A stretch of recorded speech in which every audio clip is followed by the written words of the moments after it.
Vamos a la palabra de Dios. En esta mañana el Señor ha puesto un tema en mi corazón y el tema de esta mañana es aumenta nuestra fe. Pregúntale con mucho cariño al que está a tu lado, ¿cómo está tu fe? ¿Cómo está tu fe? Mira, cuenta la historia que cuando el gran misionero Hudson Taylor fue a la China, mientras él navegaba en un barco a velas, el barco estaba llegando a la península de Malay, a la isla de Sumatra, y mientras él estaba en su cabina, Hudson Taylor, el misionero, escucha que el capitán de la nave estaba golpeando la puerta de su cabina y lo llamaba y le decía, misionero Taylor. Él abre la puerta y sorprendido por el apremio, por los golpes, él pregunta, ¿qué sucede? ¿Qué pasa? Necesitamos que usted ore porque necesitamos que su Dios nos mande viento. El barquito en cualquier momento puede encallar en una isla y dicen que los nativos son caníbales, ¿sí? Y yo me imagino que ese día los caníbales estaban orando por la comida, estaban pidiendo por la comida. Y venía ahí el barco llegando.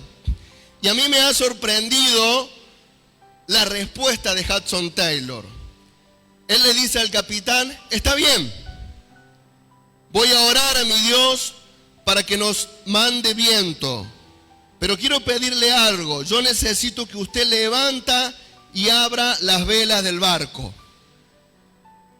Yo le voy a pedir a mi Dios viento, pero yo quiero pedirle a usted algo, que levante las velas, que las abra. A lo que sorprendido, el capitán dijo, pero mis marineros van a decir que estoy loco, que el capitán se ha vuelto loco. Usted hágalo. Fue obediente este hombre, lo hizo. Y a los 45 minutos llega nuevamente el capitán a donde estaba allí nuestro querido hermano, nuestro querido Hudson Taylor, y golpea la puerta y abre, y lo ve que él está de rodillas orando y clamando, y le dice, deje de orar porque ya no sabemos qué hacer con tanto viento. Dios es un Dios que responde. Y este mensaje de esta mañana es para que vos y yo, para que la iglesia levantemos y abramos velas. Dios en esta mañana quiere animar tu fe y quiere animar mi fe. Por eso he titulado el mensaje de esta mañana, aumenta nuestra fe. Y esa es una oración hecha por los discípulos allí en el capítulo 17 del Evangelio de Lucas. Una oración tan sincera. Porque si vos y yo somos sinceros, hay momentos que, como dice el escritor Eduardo Galeano, la fe parece que se nos escapa, es tan chiquita que parece que se nos escapa por un bolsillito, por un huequito del pantalón. Aumenta nuestra fe es el tema de nuestra mañana. Es una oración sincera. Y yo no sé vos, pero en muchas oportunidades de mi vida me he encontrado allí como los discípulos pidiendo al Señor, Señor, aumenta mi fe. Aumenta mi fe, Señor. Porque mi fe sé que se está enfriando, quizás. Porque estoy en una crisis de fe. Aumenta mi fe. Vamos a orar así en esta mañana. Amén. Quiero compartirte una historia del Evangelio según San Juan. Si querés abrir tu Biblia o encender tu Biblia, Evangelio según San Juan, capítulo 6, y vamos a leer los primeros 15 versículos, y allí tenemos una historia preciosa que la conoces seguramente, la alimentación de los 5.000. ¿Cuántos conocen esta historia? Historia muy conocida, preciosa, pero es una historia para desafiar la fe. la fe de los discípulos y para desafiar hoy mi fe y tu fe. Juan 6, versículo 1 al 15. Yo no lo tengo allí, chicos, en el PowerPoint. Si ustedes lo quieren pasar, si tienen la Biblia, perfecto, esperamos, no hay ningún apuro. Evangelio según San Juan, capítulo 6, versos 1 al 15. Cuando tenga la Biblia abierta me decís amén, allí está. Está en la NTV, ningún problema, me encanta la NTV. Después Jesús cruzó al otro lado del mar de Galilea, conocido también como el mar de Tiberias. Una gran multitud siempre lo seguía a todas partes. ¿Por qué? Porque veían las señales milagrosas que hacía cuando sanaba a los enfermos. Entonces Jesús subió a una colina y se sentó allí rodeado de sus discípulos. Y era casi el tiempo de la celebración de la Pascua judía. Enseguida Jesús vio que una gran multitud venía a su encuentro y dirigiéndose a Felipe le preguntó: ¿dónde podemos comprar pan para alimentar a toda esta gente? Lo estaba poniendo a prueba porque Jesús ya sabía, anota esto, Jesús ya sabía lo que iba a hacer. Vamos con la próxima. Felipe contestó: aunque trabajáramos meses enteros, no tendríamos el dinero suficiente para alimentar a toda esta gente. Entonces habló Andrés, el hermano de Simón Pedro. Aquí hay un muchacho que tiene 5 panes de cebada y 2 pescados. ¿Pero de qué sirven ante esta enorme multitud? Jesús dijo: díganles a todos que se sienten. Así que todos se sentaron sobre la hierba en las laderas. Solo contando los hombres sumaban alrededor de 5,000. Luego Jesús tomó los panes, dio gracias a Dios y los distribuyó entre la gente. Después hizo lo mismo con los pescados. Y todos comieron cuanto quisieron. Una vez que quedaron satisfechos, Jesús les dijo a sus discípulos: ahora junten lo que sobró para que no se desperdicie nada. Palabra preciosa del Señor. Una palabra que nos anima, que nos moviliza, que provoca nuestra fe. Vamos ahora sí, chicos, por favor, si son tan amables, con el PowerPoint. En este relato que está en los evangelios, encontramos un milagro maravilloso de Jesús y una enseñanza para sus discípulos y para nosotros hoy. Y yo quisiera que puedas llevarte a tu casa esto: Dios no está limitado por nuestras imposibilidades. Amén. Quiero que te lleves esta idea del sermón, que te lleves esto. Nuestro Dios no está limitado por nuestras imposibilidades. Y la segunda idea: Él usará lo poco para multiplicarlo. Dios no está limitado, hermano. Y Él usa lo poco que vos y yo ponemos delante del altar de su presencia para multiplicarlo. Amén. La palabra imposible no existe en el diccionario del cielo. ¿Por qué? Porque Él es el Dios que todo lo puede. Vos sabés que uno de los atributos de nuestro Dios, uno de los ovnis de nuestro Dios, es que Él es omnipotente. Él es el Dios que todo lo puede. Y yo lo primero que encuentro en este relato precioso es la integralidad de la misión en el pensamiento de Jesús. Allí está Jesús en el relato y les dice a sus muchachos, a los discípulos: pasemos del otro lado del mar de Galilea.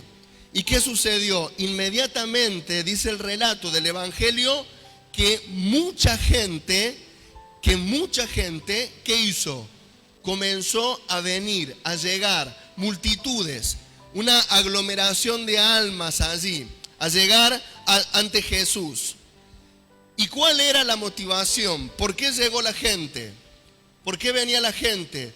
Porque dice que veían las señales milagrosas que Jesús hacía. No venían a oírle a Él, no venían a aprender de Él, no venían a crecer en su fe. Ellos venían por las señales milagrosas que Jesús hacía. Y en esta mañana quiero preguntarte, ¿cuál es la motivación, o mejor dicho, qué te mueve a llegar a Jesús? Todos venimos a este lugar con diferentes motivaciones. Y si somos muy honestos, la mayoría de nosotros llegó a la iglesia, llegó a este lugar por profundas necesidades. ¿Sí o no? Algo que nos maravilló con Emi fue conocer algunas de sus historias de vida ayer en la reunión de matrimonios, y realmente decíamos qué tremendo. Y me imagino que si cada uno de ustedes pudiera pasar a este lugar y contar un testimonio, veríamos la obra milagrosa y poderosa de Dios en tu vida. Y quizás en muchos de nosotros habría un patrón común. Hemos llegado a Dios por necesidad. El ser humano tiene necesidad. Vos y yo tenemos necesidad. Muchas necesidades. Necesitamos ser amados. Y muchos llegan a este lugar con el corazón roto. Necesitamos salud y muchos llegan a este lugar enfermos. Necesitamos alimento y muchos llegan a este lugar hambrientos. Ahora, a mí me impacta en la misión y en el pensamiento de Jesús que Él salía al encuentro, dice la Biblia, de las multitudes, pero veía personas. Y ese es el Dios que adoramos. Mira, hoy tenemos aquí una pequeña multitud, pero Dios conoce tu necesidad. Hoy somos muchos aquí, pero Dios conoce tu corazón, tu corazón, tu corazón, tu corazón, tu necesidad. Me encanta uno de los nombres de Dios, del Dios del Antiguo Testamento, el Roy, el Dios que me ve. El Dios que me ve. Y ese es el Dios que adoramos. Un Dios que ama las multitudes. Un Dios que ama las multitudes. Pero un Dios que ama a las personas. Que conoce sus necesidades. Que conoce sus lágrimas. Que conoce sus sueños. Que conoce sus frustraciones. Que conoce sus fracasos. Ese es el corazón de Jesús. Él conoce las necesidades de las personas. Su corazón le sale al encuentro. Dice el texto, vamos chicos por favor a la próxima placa. Dice otro evangelio, el evangelio de Marcos nos cuenta el mismo relato y dice que Jesús vio a una gran multitud. Jesús vio la gran multitud. ¿Qué hizo Jesús? Vio. Y cuando ve la multitud, dice la Biblia que Él tenía compasión de la gente. Su corazón se estremecía porque los veía como ovejas que no tienen pastor. Ahora, sus amados, sus discípulos, la iglesia que están haciendo allí, ve la multitud y ¿saben qué ven? Ven un problema. ¿Sí? Ven la multitud, la misma multitud que Jesús ve, y ellos ven un problema. Y esta historia del evangelio prueba nuestra fe. Probó la fe de sus discípulos. Porque Jesús, sabiendo cómo ellos veían, puso a prueba la fe de ellos, ¿verdad? Porque les dijo, denles ustedes de comer. Y vos y yo, y al igual que los discípulos, nos encontramos con problemas en la vida. Voy a preguntar lo mismo que pregunté anoche. ¿Quién ha tenido un problema en esta semana o en este mes? Que levante su mano. Bien, la mitad. La otra mitad que no levantó la mano, no nos tengan envidia, porque ya le va a tocar. Ya le va a tocar algún problema, pero esos problemas, esas circunstancias imposibles, son la plataforma para que el poder de Dios obre en tu vida y en mi vida. Un problema, dice Sproul, es una situación, un problema es una situación que nos pone cara a cara con nuestra imposibilidad. Un problema te pone de frente, cara a cara, con tu deficiencia para que podamos ver la suficiencia de Dios como nuestra única alternativa para salir de esa situación. Pero quiero decirte algo. Sea cual sea el problema que enfrentes, es una cuestión de perspectiva. Jesús vio la multitud, vio corazones que necesitaban un pastor. Los discípulos vieron la multitud, ¿qué vieron? Problema. Qué tremendo es enfrentar nuestros problemas con los lentes correctos. Allí en el Antiguo Testamento está el campamento de Israel, está el campamento de los filisteos. Todos los días, por la mañana y por la tarde, salía Goliat a amedrentar, a desafiar al Dios y al pueblo de Israel. ¿Y ellos qué hacían? Tenían temor. Pero conocés la historia. Salió un muchachito, un pastorcito de ovejas, que vio lo mismo que todo el pueblo vio, pero dijo: has provocado los escuadrones del Dios de Israel. El Señor te va a entregar hoy en mis manos. ¿Te das cuenta cómo nuestros problemas y los problemas tienen que ver con perspectiva? Tus problemas y mis problemas tienen que ver con perspectiva. ¿Cómo los vemos? Cada problema tiene una necesidad sentida. ¿Sí? Decí conmigo, necesidad sentida. Una necesidad sentida quiere decir que con respecto a los sentidos, a lo que vemos, a lo que escuchamos, el pueblo de Israel veía al grandote. El pueblo de Israel escuchaba su amenaza bravucona. Ese era el problema para ellos. Pero ese no era el problema real de la situación. Goliat y el ejército enemigo no era el problema real. Tus problemas y mis problemas, hay una necesidad sentida que las percibimos con los sentidos, pero hay una necesidad real y profunda. ¿Cuál era el problema de Israel? Su falta de fe en el Dios de Israel. No era Goliat el problema, no era el enemigo.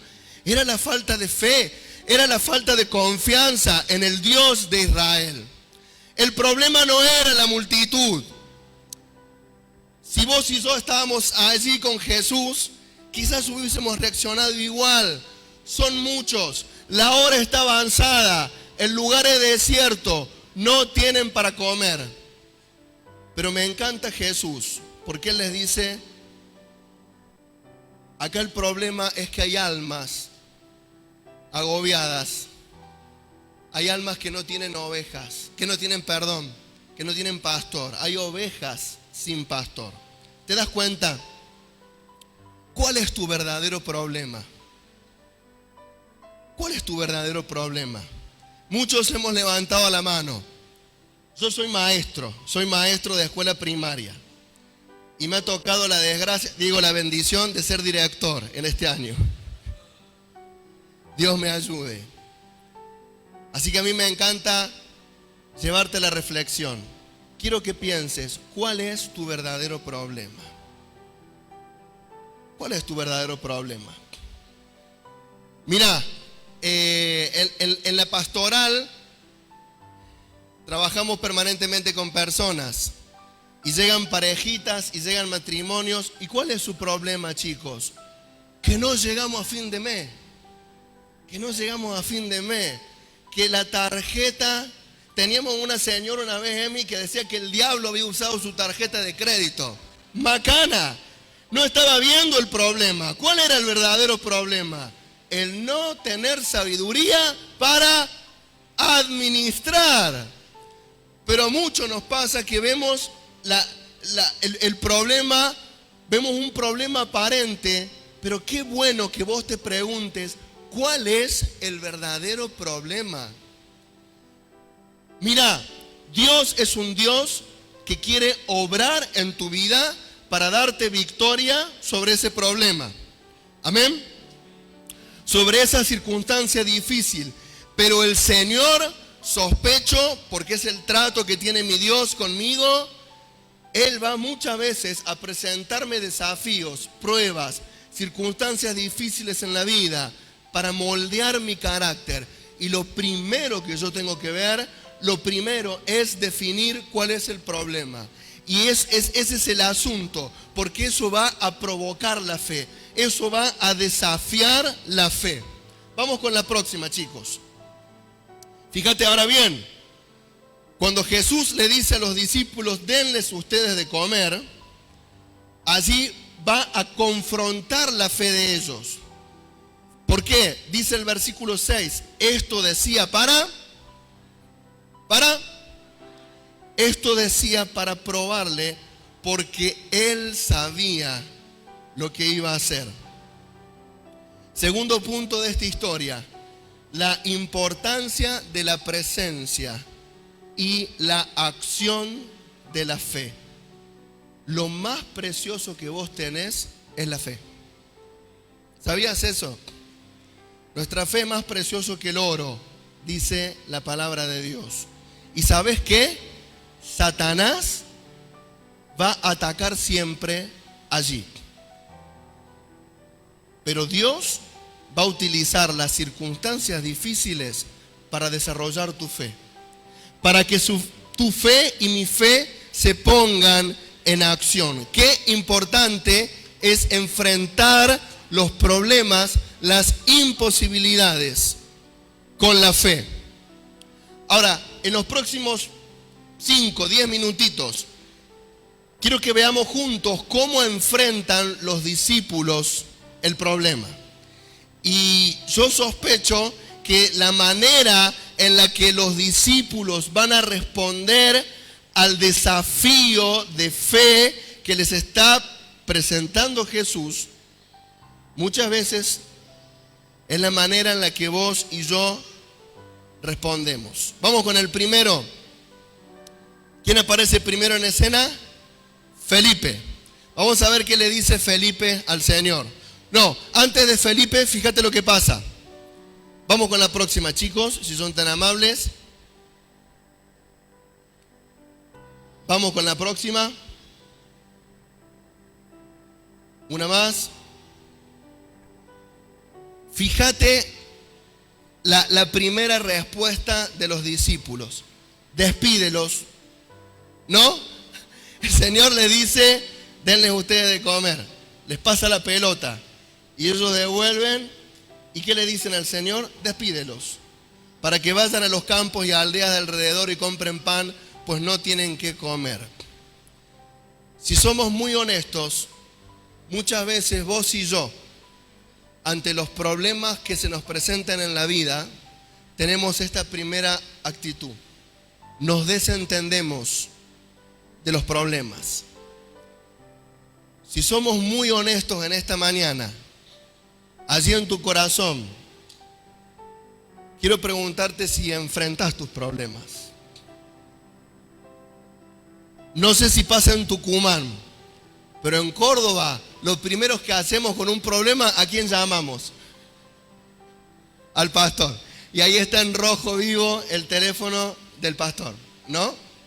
Y gloria a Dios por nuestros pastores. Gloria a Dios, amén.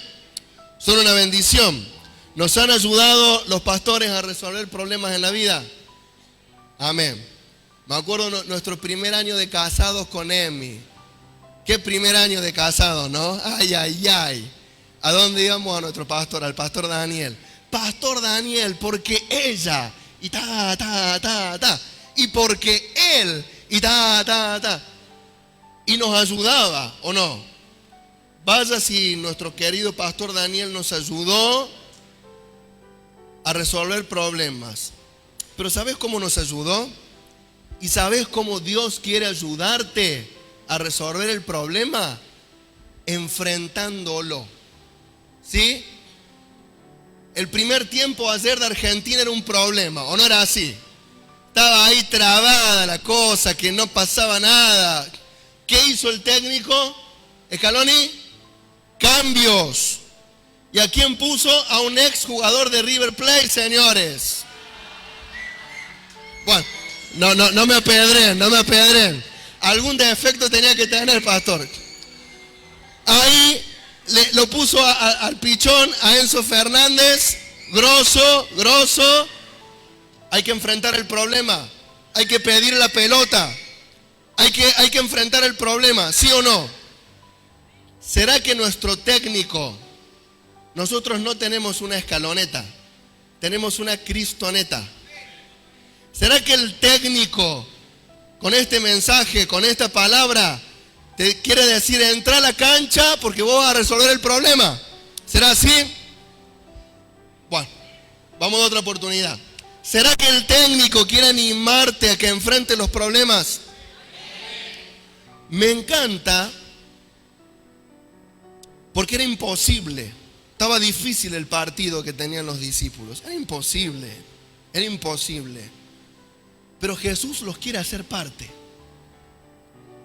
Yo sé que hay muchos de nuestros problemas que si Dios no interviene,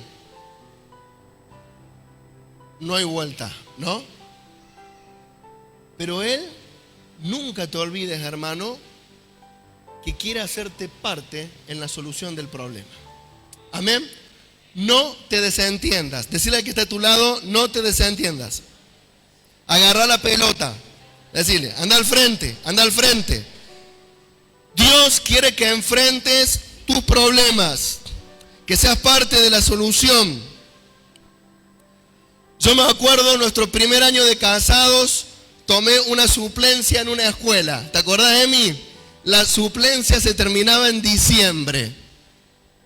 Pero yo tenía que seguir pagando un alquiler, teníamos que seguir pagando impuestos. Así que le dije a Emi, ¿cuántas escuelas hay en Córdoba? En el barrio nuestro y en la ciudad. 200, voy a hacer 200 currículum. Y te digo delante del Señor que imprimí 200 currículum. Y dije, voy a ir a cada escuela y voy a entregar un currículum. ¿Cómo de las 200 escuelas no me va a llamar una? Fui a la primera, el colegio William Morris, un colegio cristiano evangélico, donde yo conocí a Cristo. Fue el primer currículum que entregué. ¿Sabes cuántos currículum más entregué? Ninguno más. Uno solo, el primero. Y Dios dio el trabajo. Después,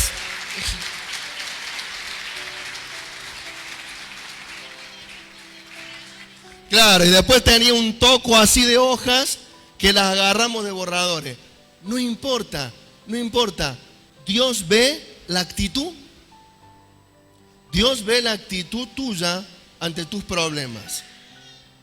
Conozco un testimonio de una muchachita, mamá soltera, que ella trabajaba en un edificio de una ciudad céntrica. Ella era la portera del edificio y la dejan sin empleo. Mamá soltera, creyente, la dejan sin empleo. Se le vino el mundo abajo. Le dieron un cheque y le dijeron, muchas gracias por todo. Ella llega a su casa ante ese problema y abre su corazón y derrama su corazón delante de Dios y empieza a orar y empieza a clamar. ¿Qué vamos a hacer ahora, Señor? Estoy sola, tengo niñitos, ¿qué vamos a hacer ahora? Y ella siente en el espíritu que claramente Dios le dice: fíjate, mira tus manos, mira tus manos. ¿Vos podés mirar tus manos? Mira tus manos. ¿Qué tenés?, le dijo el Señor ahí. ¿Y ella qué contestó? Dedos. Lo que cualquiera de nosotros contestaría, ¿no? Dedos, dedos. ¿Qué más tenés? ¿Qué sabés hacer con lo que tenés allí? Con tus manos. Cocinar. Bien. ¿Qué más tenés?, le dijo el Señor. Un cheque. Bien. ¿Qué más tenés?, le dijo el Señor. Una motito. Bien. ¿Qué más tenés? Y la gente del edificio en donde yo trabajaba me quería. Bien, tenés gente que te quiere y que valora tu trabajo. Con todo eso que tenés, con tus dedos, con lo que sabes hacer, con el cheque y con la motito, armá un emprendimiento de comida. Y Dios empezó a prosperar a esa joven. Queridos, yo creo en la intervención sobrenatural de Dios. ¿Cuánto lo creen? Pero yo creo también en la intervención natural de Dios. Dios no es injusto. Dios da los recursos para resolver nuestros problemas. Amén.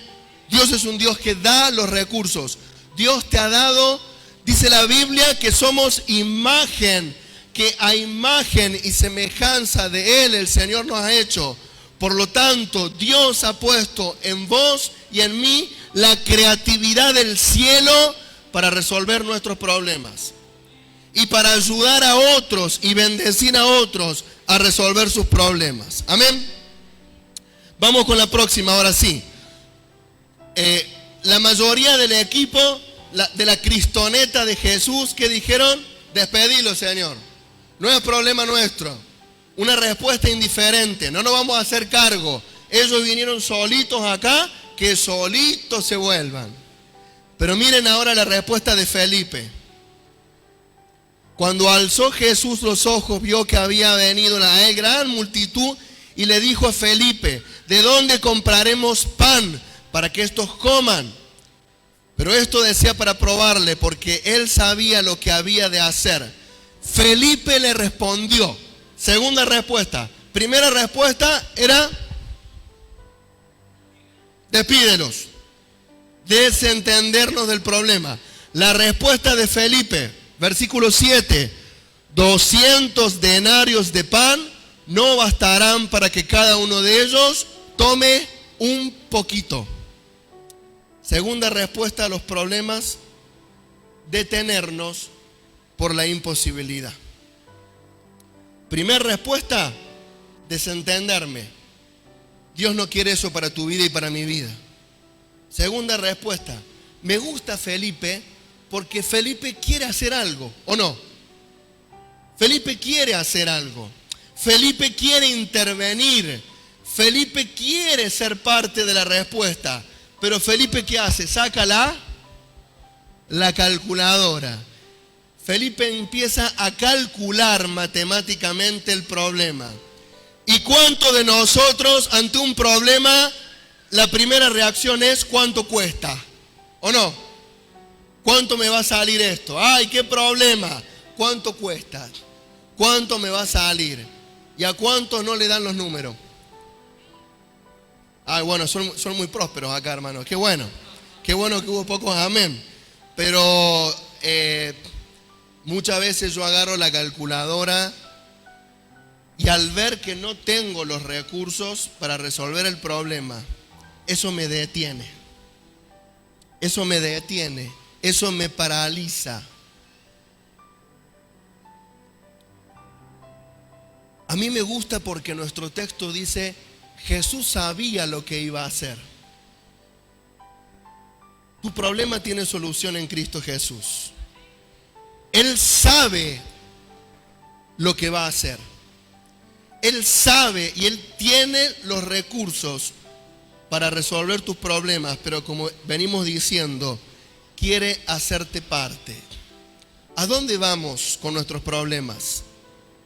Pregúntatelo, ¿a dónde vamos? Mirá lo que dice Isaías 30.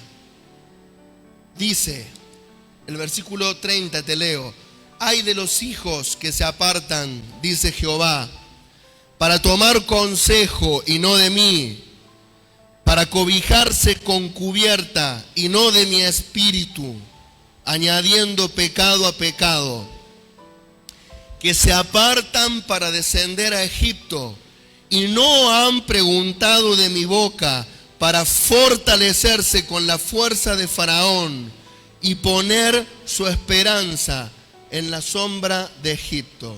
Tremendo pasaje en Isaías. El pueblo de Dios buscaba la solución de sus problemas en Egipto, en Faraón, en cobijarse, dice el Señor, bajo su cubierta, y no buscaron de mi espíritu, y no buscaron el consejo de mi boca. Qué distinto hubiese sido esta historia si Felipe, cuando Jesús le dice, denles de comer, qué distinta hubiese sido la historia si Felipe le decía, bien Señor, tú vas a proveer, tú vas a traer el alimento para esta multitud. Felipe va a lo que muchos de nosotros vamos, a las posibilidades humanas, a los esfuerzos humanos. Y vez tras vez el Señor los va a poner a sus discípulos amados en situaciones límite. Después de este incidente, los manda a cruzar del otro lado y los discípulos están remándola ahí en dulce de leche en medio de una tormenta. Porque Dios espera hoy también a quién vamos a ir. ¿A quién vas a ir? ¿A quién vas a ir? ¿A quién voy a ir cuando venga la noche, cuando venga el problema? Qué bueno que nosotros digamos, a ti Señor, vamos a ir a ti. Última respuesta, vamos con la próxima diapo. Vimos la multitud y la multitud dijo, despídenos. Se desentendieron del problema. Va Felipe y Felipe dice, no alcanza. Pero aparte, si prestaste atención, Felipe dice, con lo que tenemos no alcanza ni para que coma un poquito cada uno. O sea, Felipe dice, si tuviéramos 200 denarios, si tuviéramos esa cantidad de dinero, cada uno comería Jesús un poquito. Y acá hay algo muy interesante, hermano. Ante un problema, ante una imposibilidad, muchas veces nuestro pensamiento es como el de Felipe y le pedimos a Dios un poquito. ¿Sí o no? Un poquito. Muchas veces tenemos la fe de un poquito. Señor, si tuviéramos 200 denarios, le daríamos a cada uno, ¿qué le daríamos? Un poco, un poquito. Los cálculos de Felipe fueron en contra de la grandeza de Dios. Efesios 3:20, y aquel que es poderoso para hacer mucho más abundantemente de lo que pedimos o entendemos, según el poder que actúa en nosotros. Dios me habló esta mañana con este pasaje, con la respuesta de Felipe, porque muchas veces ante mis problemas, ante mis imposibilidades, mi fe es un poquito, Señor. Un poquito. Y le pedía perdón al Señor. Mira, hace unas semanas atrás, a nuestro hijo, a nuestro Zeca, le han diagnosticado un retraso mental leve por las secuelas del África, del hambre, de la pobreza. Y semanas atrás se nos partía el corazón y se nos desgarraba el corazón. Y decir, ¿por qué, Señor?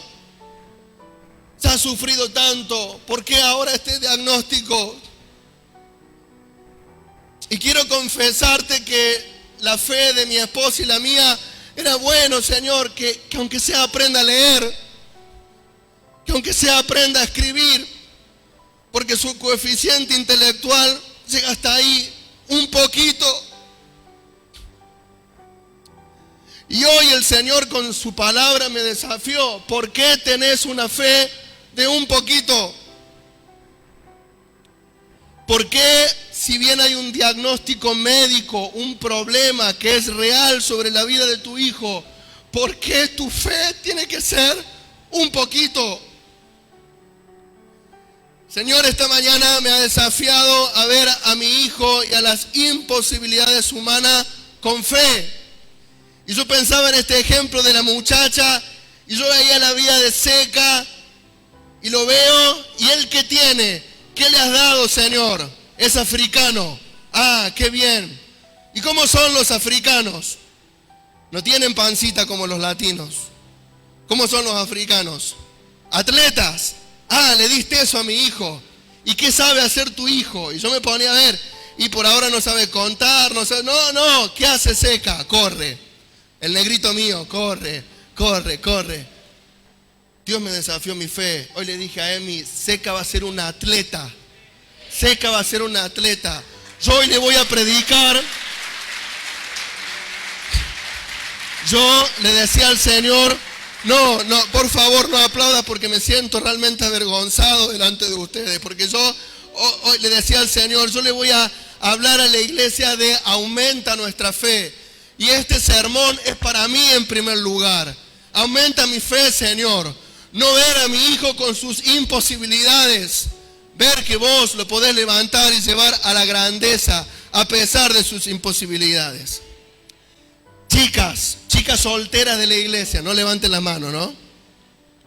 No levanten la mano.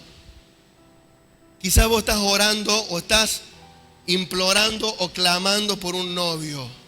No le pidas un poquito a Dios y que por lo menos se congregue. No le pidas un poquito. No le pidas y por lo menos que tenga todos los dientes completos. No le pidas un poquito a Dios. Hermanita, pedile un hombre de Dios. Pedile un Brad Pitt tucumano. Con la fe de tu pastor. ¿Por qué un poquito? Aunque sea un poquito, Señor, para cada uno, un pedacito de pan para cada uno. No pidas un poquito de aumento en tu trabajo. ¿Por qué pedimos un poquito? Y Señor, que me aumenten un poquito para ver si este pobre hijo tuyo llega a fin de mes, un poquito. No, te parás en el nombre del Señor. ¿Qué tenés? ¿Sos responsable? Si sos responsable, si haces tu trabajo con excelencia, si sos responsable, si no, no vaya a hablar con el jefe, ¿no? ¿Me entienden? Pero si haces las cosas bien, si sos honesto, si sos responsable, ¿por qué un poquito? Señor, queremos estar mejor. Señor, tu palabra dice, tuya es la plata y el oro, la riqueza. No un poquito, desafiar la fe. Señor, queremos un autito, por lo menos que ande, por lo menos que llegue a la iglesia, un poquito era la fe de Felipe. Y el apóstol Pablo nos dice que aquel que es poderoso para hacer todas las cosas mucho más abundantemente de lo que pedimos o entendemos según el poder que actúa en nosotros. Tu Dios y mi Dios es un Padre que es el dueño de todo. Así cuando Jesús cuenta la parábola del hijo pródigo y dice, un padre tenía 2 hijos. Allí la palabra padre es proveedor, es el que provee, el que sustenta. Allí padre es fuente. Tu Dios y mi Dios es fuente de bendición. ¿Por qué un poquito? ¿Por qué un poquito? ¿Por qué un poquito no? Mirá, cuando vamos al Padre, Él da mucho más de lo que podemos pedir y podemos imaginar. Proféticamente el Salmo 2, Dios le va a decir al Hijo, pídeme y te daré por herencia las naciones y como posesión tuya los confines de la tierra. Los confines. Miren, nos ha inspirado venir a Tucumán y ver su iglesia. Nos ha inspirado. Porque vemos acá una iglesia que no piensa en un poquito. Una iglesia que piensa en afectar a una ciudad. A una ciudad para Cristo. Amén. Amén. Esa es la fe. Vamos. Me encanta. Uno de sus discípulos. ¿Cuántos? 1. Para alimentar a una multitud, el Señor necesitó decirle al que está al lado, ese uno sos vos. Ese uno sos vos. Uno de sus discípulos, Andrés, hermano de Simón Pedro, le dijo, aquí está un muchacho. Seguí esta idea. Un discípulo. ¿Cuántos? Un discípulo. Y aquí te traigo un muchacho, un nene, un niño que tiene 5 panes de cebada y 2 pececillos. ¿Más qué es esto para tantos? Andrés me gusta porque tiene otra respuesta. Felipe se queda con el cálculo y con las ideas. Andrés va a tener una respuesta concreta. Va a buscar. Otro evangelio dice, vayan y inspeccionen, dice Jesús. Vayan y busquen. Y Andrés va. ¿Y qué le trae a Jesús? Un muchacho. Dios necesita a un discípulo. A uno solo que le crea para hacer algo extraordinario. Fíjense cuál es la respuesta. Un muchacho.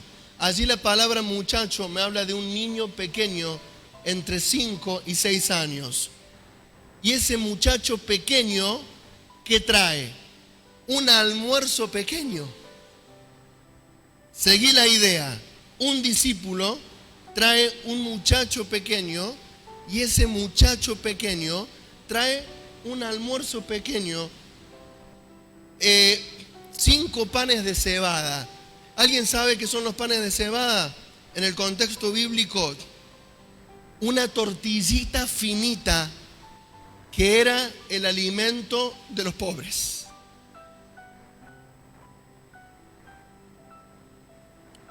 Una tortillita finita que era el alimento de los pobres. Y los pececillos no eran como los dorados que me hace mi suegro del Paraná. No era un dorado, no era un surubí. Eran sardinitas. Sardinitas. Lo que voy a decir ahora lo digo para gloria de Dios. ¿Está claro?